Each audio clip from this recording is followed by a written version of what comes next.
নিশ্চয়ই এখানে ডকুমেন্টারিতে অনেক ভুল আছে। প্রথম ভুল আমি দেখেছি, সেখানে তো আবু সাঈদের ছবিই নাই। আবু সাঈদ এই বিপ্লবের প্রতিচ্ছবি, প্রতীক। তার ছবি না থাকলে এটা কোনো ডকুমেন্টারি হলো না।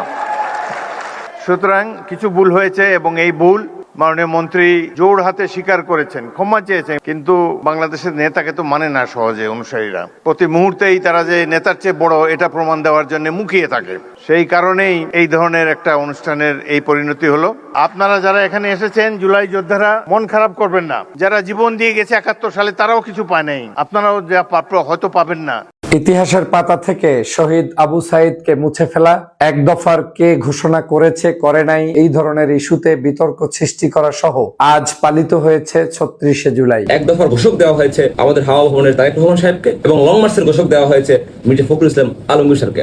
আগামী ১ শতাব্দী পর্যন্ত এই রাজনৈতিক প্রতারণার দায় বিএনপিকে বহন করতে হবে, খেসারত দিতে হবে।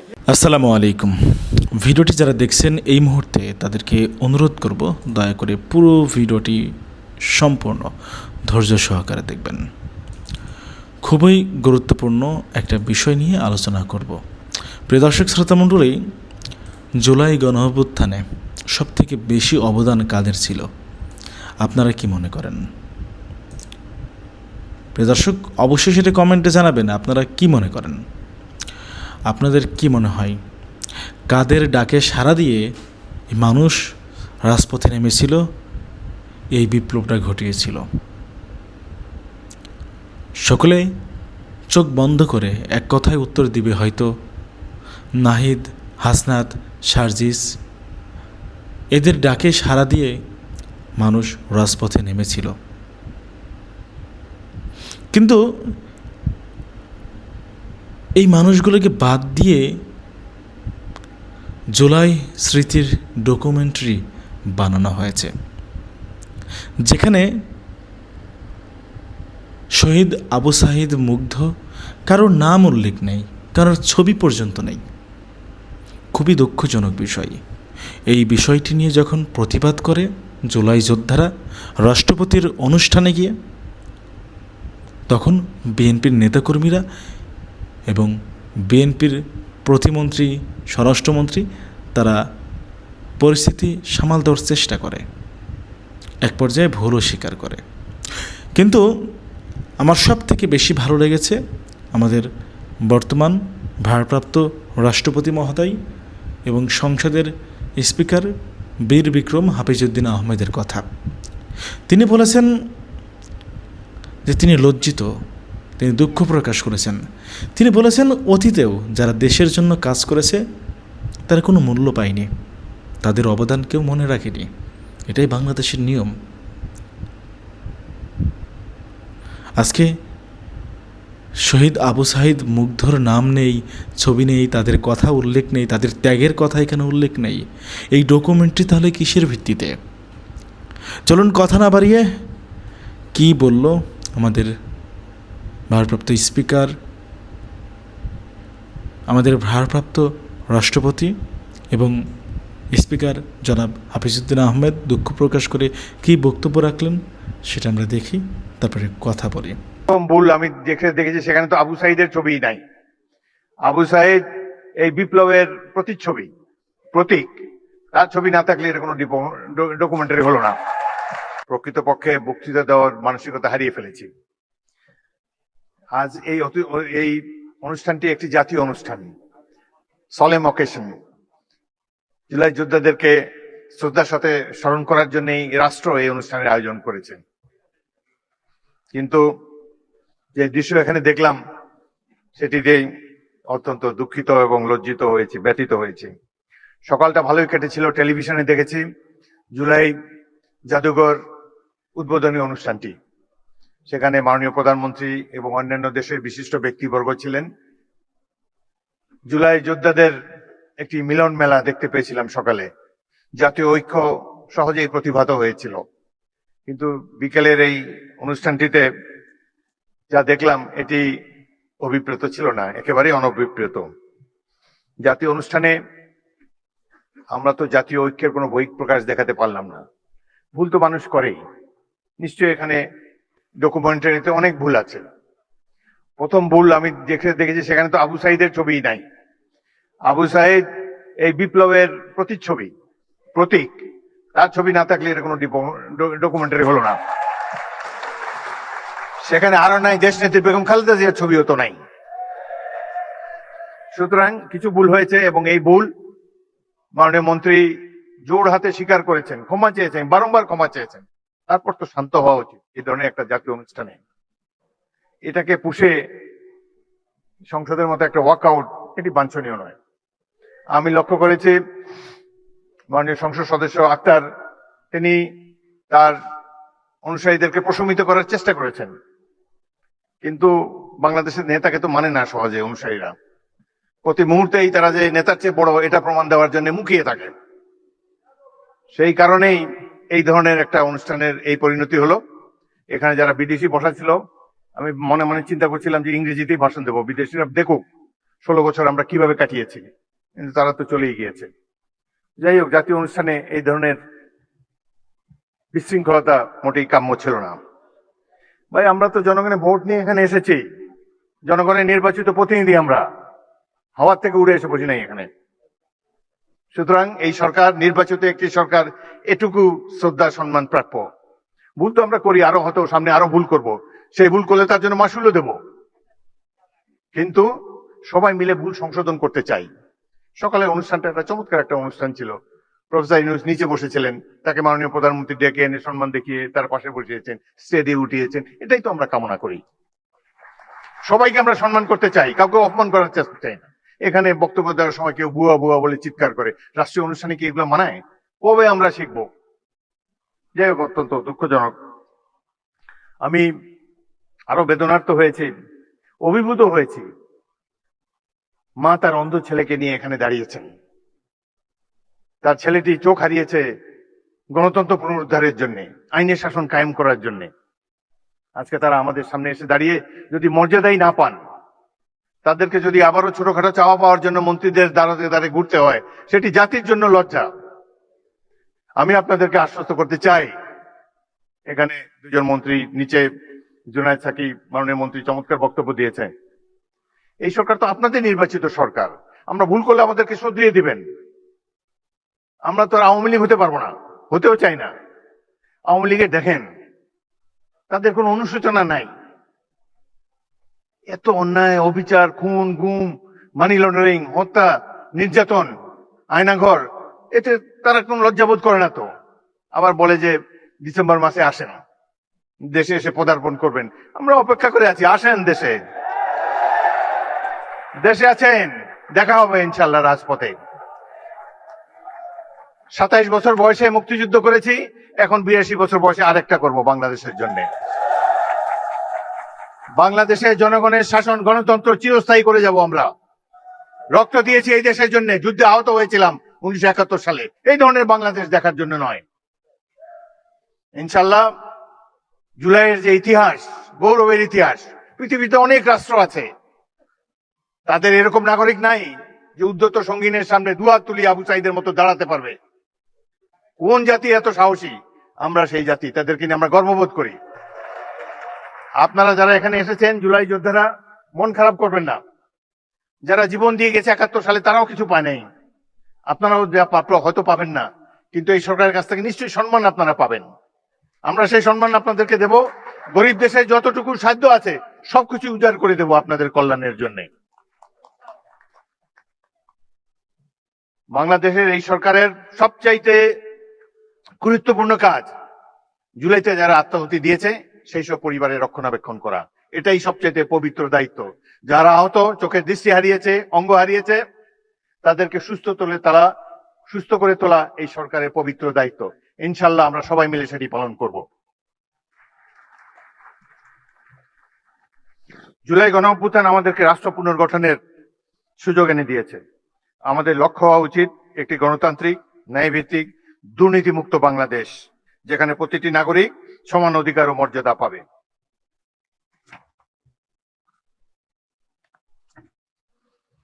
আজ আমরা একটি নতুন যাত্রার সূচনা পর্বে দাঁড়িয়ে আছি।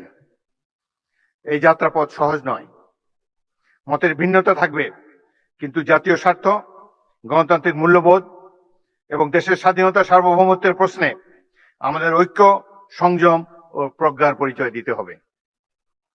আমাদের সজাগ থাকতে হবে যাতে কোনো বিভাজন, কোনো বিদ্বেষ বা কোনো সংকীর্ণ স্বার্থ যেন আমাদের জাতীয় অগ্রযাত্রাকে ব্যাহত করতে না পারে। আজকে এই দৃশ্যটি একেবারেই অনভিপ্রেত ছিল। ভুল ত্রুটি তো হবেই মানুষের, সেটি আমরা সবাই মিলে শুধরে নেব। কোনো কিছুই তো পারফেক্ট না, মানুষ তো ভুল করতেই পারে। কিন্তু এইভাবে যে বিদেশি অতিথিদের সামনে যে নাস্তানাবুদ হলাম, এটি আমাকে খুবই ব্যথিত করেছে। এবং এই ঘটনায় সবচাইতে খুশি হবে যিনি পাশের দেশে বসে আছেন, তার জন্য অত্যন্ত আনন্দের একটি দিন। যাই হোক, আমরা এটার থেকে ভবিষ্যতেও শিক্ষা নেব। আমি ধন্যবাদ জানাই সরকার সমর্থক যারা এখানে বসে আছেন, আপনারা যারা ধৈর্য ধরে রেখেছেন, কোনো পাল্টা কথাবার্তা বলেন নাই, সেই জন্য আপনাদেরকে ধন্যবাদ জানাই। আসুন মহান জুলাই গণ অভ্যুত্থানের চেতনাকে হৃদয়ে ধারণ করে ঐক্য, দেশপ্রেম, সততা ও পারস্পরিক শ্রদ্ধার শক্তিতে আমরা এগিয়ে যাই। শহীদদের রক্তে অর্জিত এই নতুন সম্ভাবনাকে আমরা একটি বৈষম্যহীন, গণতান্ত্রিক, ন্যায়ভিত্তিক, মানবিক ও সুধী সমৃদ্ধ নতুন বাংলাদেশ নির্মাণে দৃঢ় অঙ্গীকারে রূপান্তরিত করি। 1971 মহান মুক্তিযুদ্ধ সংগঠিত হয়েছিল গণতন্ত্র প্রতিষ্ঠার জন্য। 71 এই জনযুদ্ধ ছিল গণতন্ত্র প্রতিষ্ঠার যুদ্ধ। একইভাবে জুলাইয়ের এই যুদ্ধ ছিল গণতন্ত্র প্রতিষ্ঠার জন্য। কেউ কেউ বলতে শুনেছি আমরা কি নির্বাচনের জন্য জীবন বিসর্জন দিয়েছি নাকি। নির্বাচন তো গণতন্ত্রের অনুষঙ্গ। এই দেশে যতদিন গণতন্ত্র থাকবে, সাধারণ মানুষের মত প্রকাশের স্বাধীনতা থাকবে, ততদিনই আমাদের স্বাধীনতা সার্বভৌমত্ব অক্ষুণ্ণ থাকবে। সুতরাং গণতন্ত্র কোনো হেলাফেলার জিনিস নয়। যাদের জনগণের সামনে দাঁড়াবার শক্তি নাই, যাদের সেই অতীত নাই, জনগণ জনকল্যাণ যাদের মাথার মধ্যে নাই, তারা নানা ধরনের তত্ত্বে সমাবেশ ঘটাবে। অনেক কথা বলার ছিল, কিন্তু রাষ্ট্রপতি হিসাবে সব কথা বলা ঠিক না। ঐক্য বিনষ্ট হয়ে এরকম কোনো কথা বলতে চাই না। আমি খুবই সামান্য মানুষ। এখানে যা কিছু সম্মান দিয়েছে আমাদের দল দিয়েছে, জনগণ দিয়েছে, মহান জাতীয় সংসদ দিয়েছে। আমি ক্ষুদ্র ব্যক্তি, কিন্তু একটি বড় চেয়ার আপনারাই দিয়েছেন, সেখানে বসে আছি। চেয়ারের মর্যাদা যাতে সবসময় থাকে, সেই জন্য, আমার জন্য নয়, চেয়ারের মর্যাদা রক্ষার জন্য, বাংলাদেশের মর্যাদা রক্ষার জন্য আমরা প্রত্যেকটি নাগরিক সচেতন থাকবো। ইতিহাসের পাতা থেকে শহীদ আবু সাইদকে মুছে ফেলা, এক দফার কে ঘোষণা করেছে করে নাই, এই ধরনের ইস্যুতে বিতর্ক সৃষ্টি করা সহ বিভিন্ন জায়গায় জুলাই যোদ্ধাদের উপরে আক্রমণ, নির্যাতন সহ বিভিন্ন ইস্যুর মাধ্যমে আজ পালিত হয়েছে 36শে জুলাই। বাংলাদেশের ইতিহাসে যখন ফ্যাসিবাদ পতন হয়েছে, সেই দিনটি ছিল আজকের দিন, যেই দিনটিতে বাংলাদেশের সকল দল, মত, ধর্ম, পেশার নাগরিকদের থাকার কথা ছিল ঐক্যবদ্ধ। সেই দিন আমাদেরকে দেখতে হয়েছে একটি ভিন্ন ধরনের আয়োজন, যে আয়োজনগুলোর মধ্য থেকে নতুন করে ফ্যাসিবাদের জন্মের সূচনা হচ্ছে বলে অনেকেই ধারণা পোষণ করছেন। আজকের রাষ্ট্রের পক্ষ থেকে যে অনুষ্ঠান হয়েছে, সেই অনুষ্ঠানটিতে আমাদের বাংলাদেশের জুলাই বিপ্লবের, যাকে আমরা মহানায়ক বলতে পারি, যার জীবন আত্মহতির মাধ্যমে, শহীদ হওয়ার মাধ্যমে বাংলাদেশের সাধারণ জনগণ উদ্বুদ্ধ হয়ে এই লড়াইয়ে অংশগ্রহণ করেছেন, সেই আবু সাইদকে সুকৌশলে অস্বীকার করা হয়েছে। আমি জানি না আবু সাইদের আজকের এই দিনটাতে তাকে স্মরণ না করার মধ্য দিয়ে সরকারের কি বড় কিছু অর্জন হয়েছে কিনা, কিন্তু আমি মনে করি সরকারের সংকীর্ণতা আজকের স্থান পেয়েছে, এবং সেটার জন্য সারা দেশের জনগণ এটার যেমন প্রতিবাদ করেছে, বাংলাদেশের মহামান্য রাষ্ট্রপতি তিনিও স্বীকার করেছেন, বলেছেন যে এই বিষয়টি মোটেও ভালো হয়নি। আবু সাইদের আত্মত্যাগ ডকুমেন্টারিতে যেখানে থাকে না, সেটা কোনো ডকুমেন্টারি হতে পারে না। আজকের এক দফা ঘোষক নিয়ে পর্যন্ত এখানে বিতর্ক সৃষ্টি হয়েছে। কোন ব্যক্তি এটা প্রতিবাদ করতে গেলে তার উপরে আক্রমণ করা হয়েছে। বাংলাদেশের বিভিন্ন প্রান্তে দেখেছি আমাদের ছাত্র জনতা যারা আন্দোলন করেছে, যারা শহীদ পরিবার হয়েছে, সেই পরিবারের সদস্যদেরও কারো উপরে বিভিন্ন জায়গায় আক্রমণ করা হয়েছে, যেটা অত্যন্ত লজ্জাস্কর ঘটনা। বাংলাদেশে এই ধরনের কর্মকাণ্ড চলতে থাকলে আসলে জুলাইয়ের যে চেতনা, 36শে জুলাইয়ের যে স্পিরিট, সেটা আমরা ধরে রাখতে পারবো না এবং বাংলাদেশের জন্য শুভকর হবে না। আমি মনে করি বাংলাদেশের রাজনীতিতে 36শে জুলাই যে কারণে হয়েছিল, সেই কারণটি ছিল ফেসিবাদের উত্থান, এবং ফেসিবাদ 16 বছর পর্যন্ত আপনার উপরে, আমার উপরে, আমাদের উপরে, সকলের উপরে জুলুম করেছিল। আজ সেখান থেকে মুক্তি পাওয়ার জন্য আমাদের যে উদারতা, আন্তরিকতা, সহমর্মিতা, সকলের প্রতি শ্রদ্ধা এবং ভালোবাসার প্রয়োজন ছিল, আমি মনে মনে করি সেটা এই মুহূর্তে বাংলাদেশ থেকে হারিয়ে যাচ্ছে। যত বেশি বেশি এই জিনিসগুলো হারিয়ে যাবে তত বেশি আমরা ফেসিবাদকে আলিঙ্গন করার জন্য আবার অপেক্ষা করতে হবে। আজকের চিত্র আমাকে সেটাই সংকেত দিচ্ছে যে খুব দ্রুতই হয়তো আমাদেরকে সেই ফেসিবাদের দিকে ধাবিত হওয়া লাগতে পারে। না হয় যেখানে জুলাই মাস এবং আগস্ট মাসের আজকের 5 তারিখ পর্যন্ত আমাদের আলোচনার বিষয়বস্তু থাকার কথা আওয়ামী লীগ, ফেসিবাদ, শেখ হাসিনার সকল জুলুম অত্যাচার, সেই জায়গায় বাংলাদেশে আলোচনার বিষয়বস্তু হচ্ছে বিএনপি, জামাত, এনসিপি, এবং আলোচনার বিষয়বস্তু হচ্ছে পলাতক শেখ হাসিনার কিছু শিষ্য রেখে যাওয়া লোকগুলো আবার চাবুক দিয়ে জুলাই যোদ্ধাদের উপরে আক্রমণ করে। এই ধরনের ধৃষ্টতা আসলেই আমাদের রাষ্ট্র ব্যবস্থার জন্য চরম লজ্জাস্কর এবং আগামী দিনের রাজনীতির জন্য আমাদের জন্য একটা কঠিন পরিস্থিতি তৈরি করবে। প্রিয় দেশবাসী, প্রিয় জুলাই যোদ্ধা ভাইয়েরা, বাংলাদেশের সার্বজনীন সকল রাজনৈতিক দলের নেতৃবৃন্দের প্রতি উদাত্ত আহ্বান থাকবে, আসুন অন্ততপক্ষে ইতিহাস বিক্রি না করে 36শে জুলাইয়ের ঐতিহাসিক যে মূল জায়গাগুলো রয়েছে, যেখানে যার যতটুকু অবদান রয়েছে, সে আমার চরম শত্রু ব্যক্তির অবদান যেটা আছে সেটাকে ইতিহাসের পাতায় লিপিবদ্ধ করি এবং সত্যিকার ইতিহাস চর্চার মাধ্যমে বিএনপির অবদান, জামাতের অবদান, এনসিপির অবদান, তৎকালীন সময়ের সকল মানুষের অবদানগুলোকে আমরা স্বীকার করে আগামীর পথ এগিয়ে নিয়ে যাই, সেই প্রত্যাশা ব্যক্ত করছি। আজকের এই 36শে জুলাইয়ের সবার প্রতি শুভকামনা ব্যক্ত করছি। শহীদ পরিবারের প্রতি আজকে সমবেদনা জানাচ্ছি। যারা মৃত্যুবরণ করেছে, শহীদ হয়েছে, তাদেরকে মহান আল্লাহর দরবারে জান্নাত কামনা করছি তাদের জন্য, এবং যারা আহত হয়েছেন তাদের দ্রুত সুস্থতা কামনা করছি। সবাইকে ধন্যবাদ। আল্লাহ হাফেজ। এক দফার ঘোষক দেওয়া হয়েছে আমাদের হাওয়া ভবনের তারেক রহমান সাহেবকে, এবং লং মার্চের ঘোষক দেওয়া হয়েছে মির্জা ফখরুল ইসলাম আলমগীর স্যারকে, এবং এটারই প্রতিবাদ করতে গিয়ে মাহিন সরকারকে মার খেতে হয়েছে, সেখানে শরীয়তপুরের ইমরান নাজিরকে মার খেতে হয়েছে। একই সাথে যে জুলাই আমাদের ঐক্য টেনে নিয়েছিল, যে জুলাই জাত, বর্ণ, ধর্ম, গোষ্ঠী সর্বোপরি আমাদের ঐক্যবদ্ধ হয়ে ফেসিবাদকে দূর করতে শিখেছে, সেই জুলাই থেকে আমরা এখন রক্ত পেয়েছি, এবং কার মাধ্যমে পেয়েছি? এই বিএনপি সহ তাদের ছাত্রদল, যুবদলের সংগঠনের মাধ্যমে। আজকে আমার বড় ভাই অনেকেই বলে থাকেন, বিশেষ করে নাম বলে অনেকে চিনে যাবেন, তারা এখন মন্ত্রী পরিষদে রয়েছেন, তারা বলেন যে এই মুহূর্তে যদি বিএনপি সমালোচনা করি তাহলে এই রাষ্ট্রকে কে রান করবে, কে ফাংশন করবে? আরে ভাই, এই জন্যই বিএনপি থেকে আমরা বলি নির্বোধ, গাধা। এটা প্রবাদ রয়েছে যে মূর্খ বন্ধুর থেকে শিক্ষিত শত্রু ভালো। এর কারণ হচ্ছে আওয়ামী লীগ যখন ফেসিবাদ হয়ে ওঠার চেষ্টা করেছে, তখন যদি বিএনপি প্রতিরোধ করে তুলতো, তখন কিন্তু আওয়ামী লীগ লম্বা সময় সুযোগ ছিল না, তখন কিন্তু 101টা ধর্ষণের সেঞ্চুরি করা লাগতো না, এই যে টাকা পয়সা করা লাগতো না, আসলে রাষ্ট্রকে এভাবে ধ্বংসের দিকে নিয়ে যেতে পারতো না। সেই জায়গা থেকে আমরা বলি যে ভাই, আপনাকে তৈরি করা হয়েছিল এদেশে একটা দলকে গোলামি করার জন্য না, এটা করতে সাফ করার জন্য। আপনি একটা অল্টারনেটিভ হওয়ার জন্য আপনার পিছনে সামনে রেখে আমরা লড়াই সংগ্রাম করেছি। আপনি আজকে তৃতীয় সারির ছাগলের তৃতীয় সারির নেতা হয়ে ওখানে বক্তব্য দিচ্ছেন এবং কথা বলছেন যে বিএনপিকে বাইরে যদি এখন একটা আমরা প্রতিবাদ করি, তাহলে একটা অন্য একটা শক্তি এদেশে ধারণ করবে, এদেশে লালন করবে, এদেশকে নিয়ে যাবে। আপনার পিছনে কেন আমরা রাজনীতি করেছিলাম? আপনাকে সামনে রেখে আমরা রাজনীতি করেছিলাম, এই কারণে আমরা করেছিলাম। এখন ওখানে বসে আমরা সেটাকে সাফ করতে আসছেন। বাংলাদেশে যারা আজকে এই বিএনপির সশস্ত্র বাহিনীদেরকে, তারা কিন্তু প্রশাসন নয়, তারা ছাত্রদল, যুবদল, তাদেরকে সশস্ত্র বাহিনী হিসাবে এই হাওয়া ভবনের তারেক রহমানই তিনি এটাকে পরিচালনা করছেন। দিস ইজ ট্রু, কারণ তিনি তাদের দলের প্রধান। তার কথা যদি শুনতো তাহলে তারা করতো না। সেই জায়গাতে অবশ্যই আমরা অনুমীয় তারেক রহমান যেখানে তাদেরকে গ্রেপ্তার করানো হচ্ছে না, তাদেরকে বিচারের আওতায় হচ্ছে না, অবশ্যই তাকে সাপোর্ট দিচ্ছে। তো সেই জায়গা থেকে হাওয়া ভবনকে আজকে জুলাই অভ্যুত্থানের এক দফার ঘোষক বানানো হয়েছে, এটা আমরা আসলে খুব একটা অবাক হচ্ছি না। এটা জানি যে একটা ফেসিবাদের আলামত শুরু হয়ে গেছে, এই ফেসিবাদকেও আমাদেরকে ধ্বংস করতে হবে, এই ফেসিবাদকেও আমাদেরকে বিদায় জানাতে হবে। সেই প্রক্রিয়া নিয়ে আমাদের কথা বলতে হবে, আমাদের সংগ্রাম চালিয়ে দিতে হবে, কারণ আমরা পূর্ব জেলে খেটেছি, জেলের ভয় আমরা পাই না। বাস্তব কথা, আমার সহযোদ্ধা আজকে রক্তবরণ হচ্ছে, আমার সহযোদ্ধা ছাপ্রানো হচ্ছে। কেন? এটার জন্য কি আমরা আন্দোলন সংগ্রাম করেছিলাম? এটার জন্য কি আমরা পরিবর্তন করেছিলাম? যে বেসরকারি বিশ্ববিদ্যালয়ের বন্ধুরা, যেই আমার মেয়ে বন্ধুরা যারা আন্দোলন সংগ্রাম করেছিল বিএনপিকে চেয়ারে বসানোর জন্য, বিএনপি চেয়ারে বসানোর জন্য নয়। একটা পালা যখন চলে যায় আরেকটা পালা এমনিতে দাঁড়িয়ে যায়। বিএনপি মনে করতেছে এখন বাংলাদেশ তো আমরা সবাই, আর কেউ আছে পৃথিবীতে? আওয়ামী লীগ চলে যাওয়ার পর এমনিতে তাদেরকে দেখা যাচ্ছে। সুতরাং আওয়ামী লীগ যে পথে গেছে, বিএনপির কার্যক্রম যদি এরকম চলমান রাখে, বিএনপি সেই পথেই যাবে। এখনো সুযোগ আছে ঐক্যবদ্ধ হয়ে দেশে গড়ার মতো, যেখানে আমরা কাঁধে কাঁধ মিলে হাতে হাত রেখে আন্দোলন সংগ্রাম করে এই ফেসিবাদকে বিদায় জানিয়েছি। সেই জায়গা থেকে এখন আমাদের সুযোগ রয়েছে কাঁধে কাঁধ রেখে হাতে হাত রেখে এই আমাদের সোনার বাংলাদেশটাকে, আমাদের স্বাধীনতা 54 বছর পার হয়ে যাচ্ছে, এই বাংলাদেশ বিনির্মাণ করার এখন আমাদের সময় রয়েছে। সেই সুযোগটা যদি বিএনপি হাতছাড়া করে, বিএনপিকে ওই পথে যেতে হবে। সুতরাং আজকে 5ই আগস্ট, আজকে আমাদের কথা বলা ছিল আওয়ামী লীগকে নিয়ে, আজকে আমাদের কথা বলা ছিল আওয়ামী লীগ দুঃশাসন নিয়ে, কিন্তু ভাগ্যের নির্মম ইতিহাস আজকে আমরা কথা বলছি বিএনপির গুন্ডা বাহিনীদেরকে নিয়ে, আজকে আমরা কথা বলছি বিএনপির সশস্ত্র বাহিনীদেরকে নিয়ে, যারা আজকে আমাদের উপর রক্তাক্ত করছে, যারা আমাদের ভাইদের উপর হামলা করছে, যারা আমার ভাইদেরকে হত্যার হুমকি দিচ্ছে। সেই জায়গা থেকে আমারও বিভিন্ন জায়গায় আমার হোয়াটসঅ্যাপ মেসেঞ্জারে বিভিন্ন মানুষ আমাকে হুমকি ধামকি দিচ্ছে, কোথায় থাকো সবকিছু আমরা কিন্তু জানি, একদম তুলে নিয়ে আসবো। সেই জায়গা থেকে আমরা ইতিমধ্যে থানায় ডিউটি করতে যাবো না এই মুহূর্তে, কারণ আমরা জানি যে প্রশাসনের কাছে যে সরকারি আসে তার মধ্যেই প্রশাসনকে নিয়ন্ত্রণ করে ফেলে। আমরা সুরেশ কথা এই জন্যই বলেছিলাম যে সংবিধান এবং বিচার বিভাগ স্বাধীন থাকতে হবে। সেই জায়গা থেকে তারা যখন এটা বাস্তবায়ন করেনি, তখন আমরা বুঝতে পারছি যে না, এই সরকারও লম্বা সময় ক্ষমতা থাকতে চায় এবং ক্ষমতার মস্তকে ধরে রাখতে যা যা করা দরকার তারাই সেটা করবে। সেই জায়গাতে আমাদেরকে হবে সতর্ক থাকতে হবে, এবং যারা শুনছেন এবং শুনবেন তাদের শুনেই বলি, অন্যায়ের প্রতিবাদ আমাদেরকে করতে হবে, কিন্তু এটা একটা আলাপ যে অন্য গোষ্ঠী এই বাংলাদেশ দখল করবে কিনা।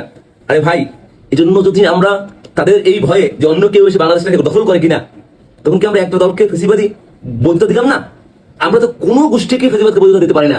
যখন অন্য কোনো গোষ্ঠী আসবে তখন সেটা দেখা যাবে কি করা যায় কি করা যায় না। সুতরাং আজকে 5 আগস্ট আমার ভাই বন্ধুরা, আমার সহযোদ্ধারা যারা আহত হয়েছেন, যারা জীবন দিয়েছে দেশের জন্য, তাদের সকলের আত্মার মাগফিরাত কামনা করছি।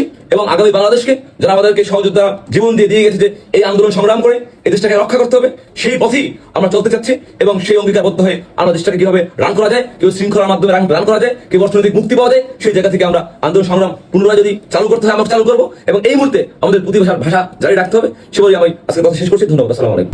বাংলাদেশের রাজনীতির ইতিহাস যেন চিরকাল বিজয়ী এবং শাসক গোষ্ঠীর নিজস্ব সাহিত্য। পেন্সিল দিয়ে লেখা ইতিহাস বারবার মুছে দিয়ে বিজয়ী বীরেরা সবসময়ই নিজেদের মতো করে সত্যকে নতুন রঙে রাঙাতে পছন্দ করে। 52 ভাষা আন্দোলন থেকে 71-এর মহান মুক্তিযুদ্ধ, কিংবা 90-এর ইরশাদ বিরোধী গণ অভ্যুত্থান থেকে 24-এর রক্তক্ষয়ী বিপ্লব, যে যখনই ক্ষমতার মসনদে বসেছে ইতিহাস লেখার সেই সুবর্ণ কলমটি নিজের পকেটে পুরে নিয়েছে। কিন্তু 2024 সালের ছাত্র জনতার সেই নজিরবিহীন গণ অভ্যুত্থানের দ্বিতীয় বর্ষপূর্তির ঠিক দ্বারপ্রান্তে দাঁড়িয়ে রাজধানীর বাংলাদেশ চীন মৈত্রী সম্মেলন কেন্দ্রে যা ঘটে গেল তা এক কথায় নজিরবিহীন নগ্ন ইতিহাস বিকৃতি তাণ্ডব ও চরম বিশৃঙ্খলা। জুলাই গণ অভ্যুত্থান দিবস 2026 উপলক্ষে মুক্তিযুদ্ধ বিষয়ক মন্ত্রণালয়ের উদ্যোগে আয়োজন করা হয়েছিল শহীদ পরিবার ও আহত জুলাই যোদ্ধাদের সংবর্ধনা অনুষ্ঠান। কিন্তু সেই ঐতিহাসিক মঞ্চেই তৈরি হলো চরম বিতর্ক আর নজিরবিহীন হট্টগোল। মুক্তিযুদ্ধ মন্ত্রণালয় কর্তৃক প্রদর্শিত ভিডিও ডকুমেন্টারিতে 24-এর গণ অভ্যুত্থানের এক দফার ঘোষক নাহিদ ইসলাম কিংবা লাখো ছাত্র জনতার সেই রক্তক্ষয়ী আত্মত্যাগের নামগন্ধ রাখা হয়নি। উল্টো সরকারি অনুদানে তৈরি পুরো প্রামাণ্যচিত্রে দেখানো হলো এই অভ্যুত্থানের নাকি একক নায়ক, একক নির্দেশক এবং এক দফার মূল ঘোষক ছিলেন বিএনপির শীর্ষ নেতা ও বর্তমান প্রধানমন্ত্রী তারেক রহমান। ভিডিও চিত্রটি প্রদর্শিত হতেই সম্মেলন হলের ভেতরে উপস্থিত জাতীয় নাগরিক পার্টির কেন্দ্রীয় নেতৃবৃন্দ এবং আহত ও শহীদ পরিবারের সদস্যরা ক্ষোভে ফেটে পড়েন। ভুয়া ভুয়া স্লোগানে কেঁপে ওঠে পুরো হলরুম। এক পর্যায়ে রাষ্ট্রপতির উপস্থিতিতেই অনুষ্ঠান বয়কট করে হল ত্যাগ করেন এনসিপির নেতাকর্মীরা।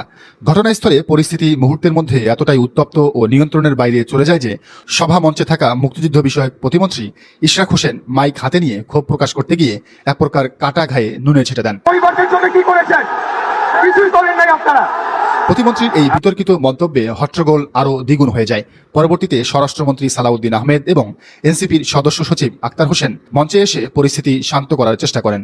কিন্তু সবচেয়ে নাটকীয় ও কঠোর সুর শোনা গেল অনুষ্ঠানের প্রধান অতিথি ভারপ্রাপ্ত রাষ্ট্রপতি হাফিজউদ্দিন আহমেদের গলায়। বক্তব্য দিতে গিয়ে তিনি নিজের সরকারের মন্ত্রণালয়ের তৈরি প্রামাণ্যচিত্রের উপর চরম ক্ষোভ ছাড়েন। ভারপ্রাপ্ত রাষ্ট্রপতি সোজা ভাষায় বলেন যে ডকুমেন্টারিতে শহীদ আবু সাঈদের বুক পেতে দেওয়া দৃশ্য নেই, যে ছবিগুলোতে স্বয়ং খালেদা জিয়া নিজেই নেই, যে ছবিগুলোতে রিক্সা চালক ও শ্রমজীবী মানুষের রক্তের দাগ নেই, সেটা আর যাই হোক কোনো জুলাই বিপ্লবের ডকুমেন্টারি হতে পারে না। ডকুমেন্টারিতে অনেক ভুল আছে। প্রথম ভুল আমি দেখেছি সেখানে তো আবু সাঈদের ছবিই নাই। তবে একই সাথে তিনি রাষ্ট্রীয় এই গাম্ভীর্যপূর্ণ অনুষ্ঠানে আমন্ত্রিত বিদেশি কূটনীতিকদের সামনে এনসিপির এমন হট্টগোল ও বয়কটের ঘটনাকেও কড়া ভাষায় নিন্দা জানান। তিনি অত্যন্ত আক্ষেপের সুরে বলেন, আপনাদের এই বিশৃঙ্খল আচরণের কারণে আমাদের আমন্ত্রিত বিদেশি অতিথিরা বাংলাদেশের রাজনৈতিক কৃষ্টি ও সংস্কৃতি সম্পর্কে এক জঘন্য এবং বাজে ধারণা নিয়ে অনুষ্ঠান ছেড়ে বের হয়ে গেছেন। কিন্তু রাজনীতি বিশ্লেষকরা বলছেন তারেক রহমানের ডাকে সরকার পড়লে হাসিনা সরকার পড়ার কথা ছিল 2023 সালের 28 অক্টোবর। তারেক রহমানের ডাকে 10 লাখ লোক ঢাকা আসলো। পুলিশ বাঁশি বাজানোর সাথে সাথে 10 মিনিটে 10 লাখ লোক পালিয়ে গেল। নেতা নাকি কর্মীরা আগে পালিয়েছিল সেটা এখন বড় প্রশ্ন। আরো বড় প্রশ্ন, 10 লাখ লোক কিভাবে 10 মিনিটে পালিয়ে যায়? এরা এসেছিল ক্ষমতার জন্য। একজন মানুষও তারেক রহমানের ডাকে মরতে রাজি হয় নাই, একজনও না, নেতাও না, কর্মীও না। দেখুন, জুলাই আগস্টেও মির্জা ফখরুলকে বারবার বলতে হয়েছে এই আন্দোলন আমাদের আন্দোলন না, এটা বিএনপির আন্দোলন না, আমরা এর সাথে জড়িত না। কারণ জুলাই বিএনপির আন্দোলন হলে কোটি কোটি মানুষ এই আন্দোলনে কখনোই আসতো না। 17 বছরে এক দফা কি তারা কম দিয়েছে? তবে এনসিপি আজ বিএনপির বিরুদ্ধে ইতিহাস মুছে ফেলা এবং নগ্ন বিকৃতির অভিযোগে রাজপথে সোচ্চার হলেও নিরপেক্ষ রাজনৈতিক বিশ্লেষকরা কিন্তু অভিযোগের তীর সোজা এনসিপির দিকে ছুড়ছেন। কারণ ইতিহাস বড় নির্মম ও নিরপেক্ষ বিচারে বিশ্বাসী। আজ এনসিপির সাথে যা ঘটছে ঠিক একই কাজ কিন্তু জামায়াত এবং শিবিরের সাথেও ঘটেছে। ডক্টর ইউনূস সরকারের সময়ে যখন এনসিপির নাহিদ ইসলাম এবং আসিফ মাহমুদরা সরকারের উপদেষ্টা হয়ে ক্ষমতার মসনদে বসেছিলেন, তখন তারাও বিপ্লবের ইতিহাস থেকে ইসলামিক ছাত্র শিবির এবং জামায়াতে ইসলামীকে সযত্নে মুছে দিয়েছিলেন। উপদেষ্টা থাকাকালীন নাহিদ ইসলাম সোশ্যাল মিডিয়ায় পোস্ট দিয়ে জুলাইয়ের অন্যতম মূল কারিগর এবং সম্মুখ সারির যোদ্ধা সাদিক কায়েমকে ভুয়া সমন্বয়ক বানানোর অপচেষ্টা চালিয়েছিলেন। একই কাজ করেছিলেন আসিফ মাহমুদ। নিজের লেখা বই থেকে কৌশলে সাদিক কায়েমের ছবি বাদ দেওয়া হয়েছিল, কাটছাট করা হয়েছিল ঐতিহাসিক বিপ্লবের বাস্তব ছবি। আর যখন বিএনপি ক্ষমতায় এসে নাহিদ ও আসিফকে ইতিহাস থেকে মাইনাস করে তারেক রহমানকে এক দফার সর্বসার্বা বানাচ্ছে, তখন এটি আসলে বাংলাদেশের সেই চিরচেনা নোংরা রাজনৈতিক সংস্কৃতির এক নগ্ন পুনরাবৃত্তির রূপ লাভ করেছে। ক্ষমতার চেয়ারে যেই বসে সেই রঙিন চশমা চোখে দিয়ে রাজপথের বাস্তব রক্তকে অস্বীকার করে পেন্সিলের টানে ইতিহাস বদলাতে চায়। এদিকে রাজনীতি বিশ্লেষকরা বলছেন, কৌশলগত ও ক্ষমতার রাজনীতিতে তারেক রহমান যদি নিজেকে এক দফার মূল ঘোষক বানাতে চান, তাতে জনগণের কোনো আপত্তি নেই। কিন্তু দুঃখজনক সত্য হলো, এই সরকারের আমলে অর্থাৎ গত 6 মাসে তারেক রহমান তার কথা এবং কাজে এটি প্রমাণ করতে ব্যর্থ হয়েছেন যে তিনি 24-এর সেই রক্তক্ষয়ী জুলাই বিপ্লবকে সত্যিকারের হৃদয়ে ধারণ করতে পেরেছেন। তিনি এখনো 24-এর এই অভূতপূর্ব বিপ্লবকে স্রেফ একটি গতানুগতিক রাজনৈতিক আন্দোলন হিসেবে বিভিন্ন বক্তৃতায় বিবৃতিতে বলে আসেন। সব দলমতের হাজার হাজার শহীদ, শত শত চোখ হারানো এবং পঙ্গু হয়ে যাওয়া জুলাই যোদ্ধাদের তিনি নিজের লোক বলে আপন করে নিতে পারেননি। এমনকি বিএনপির ভেতরের যে 99% সাধারণ কর্মী রাজপথে বুক পেতে রক্ত দিয়েছিল, তাদের মূল্যায়নও আজ তার সরকারের আমলাতন্ত্রের মোটা ফাইলের নিচে চাপা পড়ে গেছে। তারেক সরকারের বর্তমান ক্যাবিনেট, উপদেষ্টা কিংবা বিশেষ সহকারী প্যানেলের দিকে তাকালে দেখা যায়, জুলাইয়ের রাজপথে খালি হাতে টিয়ারশেল এবং বুলেটের সামনে দাঁড়ানো কোনো সত্যিকারের গণবিপ্লবীর জায়গা সেখানে হয়নি। ফলে আজ রাষ্ট্রীয় ভিডিওতে তাকে এক দফার ঘোষক বানিয়ে কোটি কোটি টাকা খরচ করে প্রামাণ্যচিত্র তৈরি করলেও দেশের সচেতন মানুষের কাছে তা স্রেফ একটি হাস্যকর এবং রাজনৈতিক তামাশা ছাড়া আর কিছুই নয়। মুক্তিযুদ্ধ থেকে শুরু করে 24-এর জুলাই অভ্যুত্থান, ইতিহাসের পাতায় কার ছবি থাকবে আর কার ছবি কাটা পড়বে তা কোনো ক্ষমতাসীন সরকারের স্ক্রিপ্ট বা প্রামাণ্য চিত্র নির্ধারণ করতে পারে না। ক্ষমতার মসনদে বসে তারেক রহমান কি পারবেন জুলাইয়ের প্রকৃত বিপ্লবীদের যথাযথ সম্মান দিতে, নাকি ইতিহাস মোছার এই জঘন্য ও পুরনো খেলায় মেতে বিএনপিও আওয়ামী লীগের পথেই হাঁটবে?